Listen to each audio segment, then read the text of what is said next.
Wow.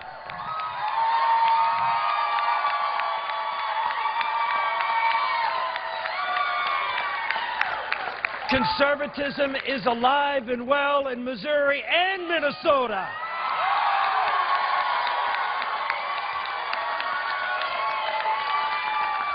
Thank you all so very, very much. It is great to be here. I just can't thank the people of Missouri. We doubled him up here and in Minnesota.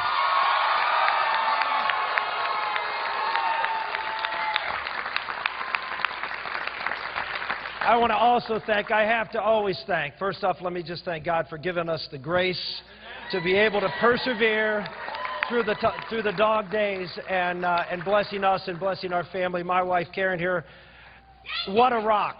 I mean, what a rock through these last few weeks. We have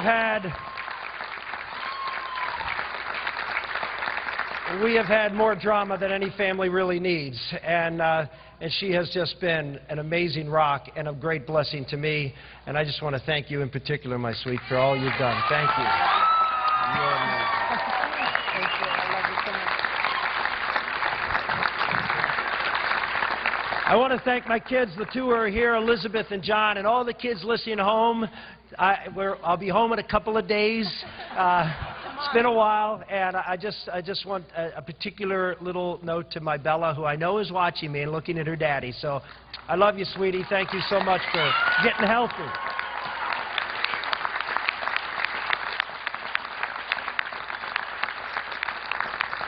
Your votes today were not just heard loud and wide across the state of Missouri and Minnesota, but they were heard loud and louder all across this country.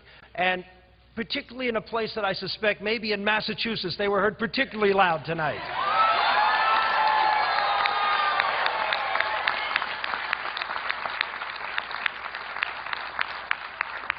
Tonight was not just a victory for us, but tonight was a victory for the voices of our party, conservatives and Tea Party people, who are out there every single day in the vineyards building the conservative movement in this country, building the base of the Republican Party, and building a voice for freedom in this land. Thank you.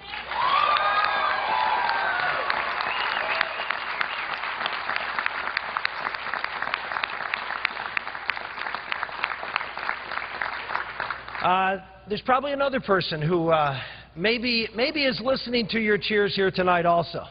And that might be at 1600 Pennsylvania Avenue. You better start listening to the voice of the people.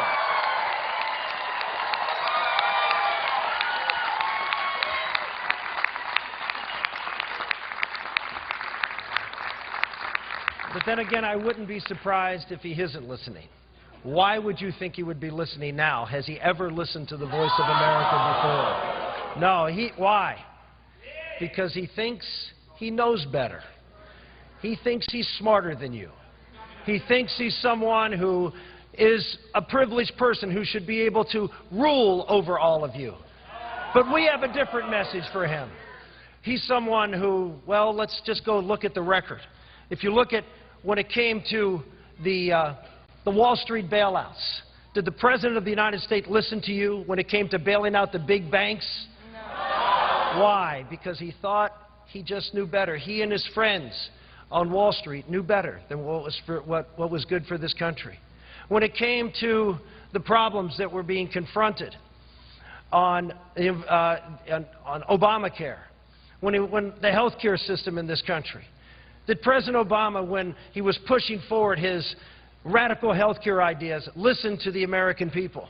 Why? Because he thinks he knows better how to run your lives and manage your health care. When it comes to the environment, did the President of the United States listen to the American people? Or did he push a radical cap-and-trade agenda that would crush the energy and manufacturing sector of the economy? Did he listen to you? No, because he thinks he knows better. Ladies and gentlemen, we need a president who listens to the American people. When the majority of Americans oppose these radical ideas and they speak loudly against them, we need a president who listens to them. Here's the problem.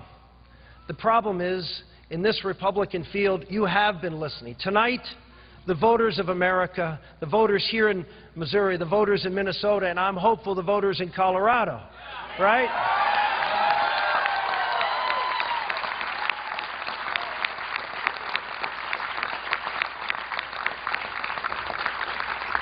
I hope you have been listening to our message, because if you listened to our message and you found out that on those issues, health care, the environment, cap and trade, and on the Wall Street bailouts, Mitt Romney has the same positions as Barack Obama, and in fact would not be the best person to come up and fight for your voices for freedom in America.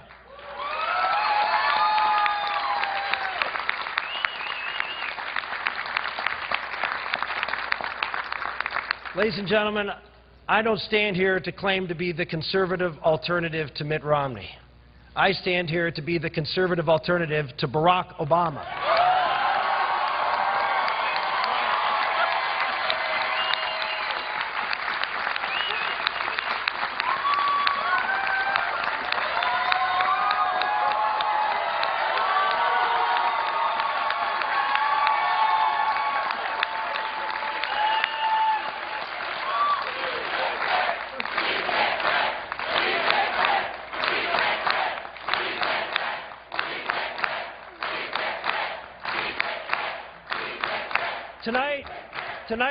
Tonight we had an opportunity to see what a campaign looks like when one candidate isn't outspent 5 or 10 to 1 by negative ads imputing their integrity and distorting their record. This is a more accurate representation, frankly, of what the fall race will look like.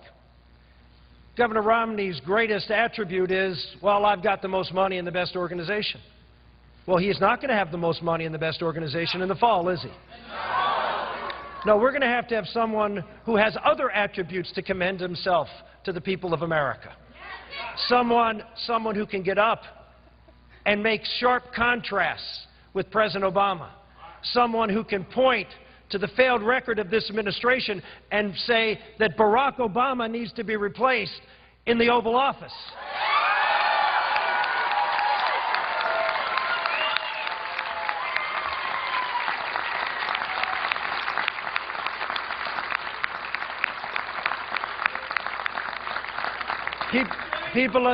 People have asked me, you know, what is the secret? Why are you doing so well? Is it your jobs message?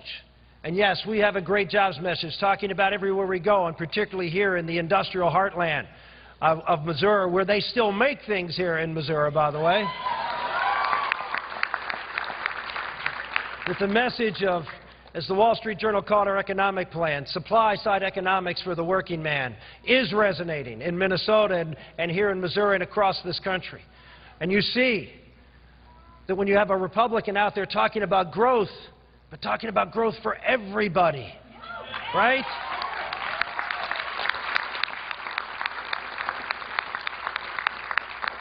That Americans respond. Because I do care about not 99%, or 95%. I care about the very rich and the very poor. I care about 100% of America.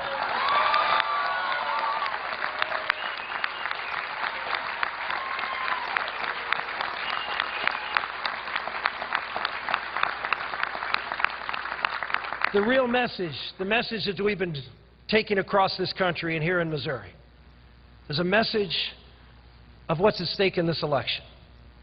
This is the most important election in your lifetime. This is an election, we've seen it so evident just here in the last week. This is an election fundamentally about the kind of country you're going to hand off to your children and grandchildren. Whether they are going to have the level of freedom and opportunity that you have.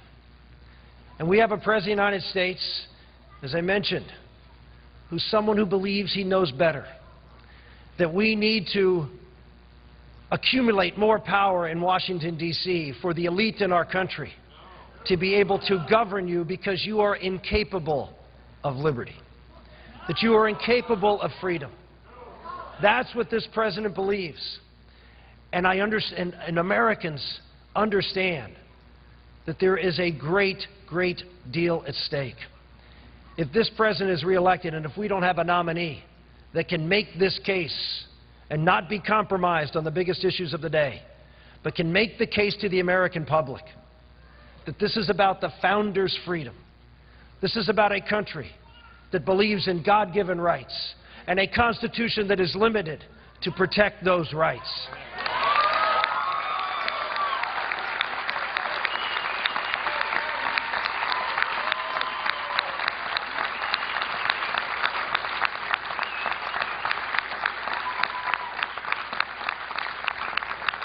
The President does not believe that. The President, over the last few years, has tried to tell you that he, in fact, the government, can give you rights. The government can take care of you and provide for you.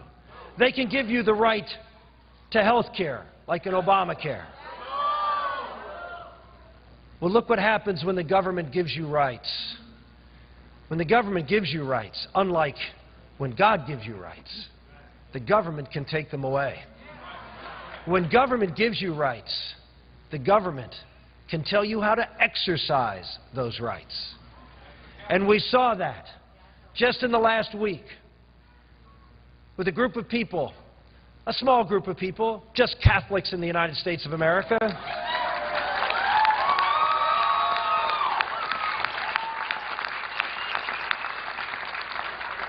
who were told, you have a right to health care, but you will have the health care that we tell you you have to give your people, whether it is against the teachings of your church or not. I never thought, as a first-generation American, whose parents and grandparents loved freedom and came here because they didn't want the government telling them what to believe and how to believe it, that we had a First Amendment that actually stood for freedom of conscience, that we'd have a President of the United States who would roll over that and impose his secular values on the people of this country. And it's worse than that. When one of the Catholic bishops tried to communicate that through army chaplains, the Obama administration said, no, you can't do that. No, because your language is seditious. And they made them change the language of a letter from a bishop to his people. Ladies and gentlemen, freedom is at stake in this election. We need to be the voice for freedom.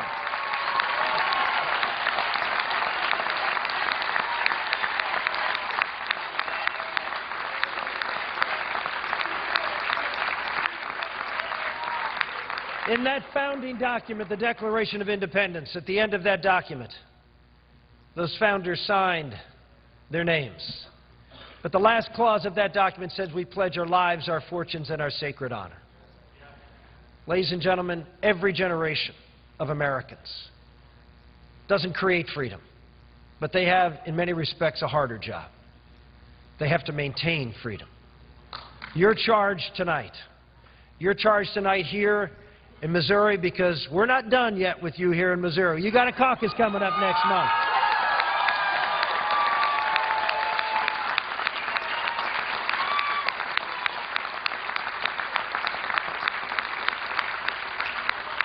Is to go out and pledge.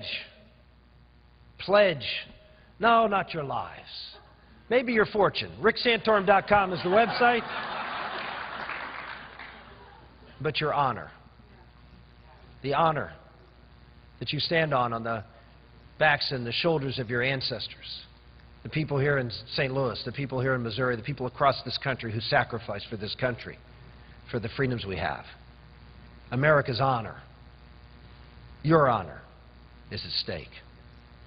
Go out and preserve the greatest country in the history of the world. Thank you all, and God bless.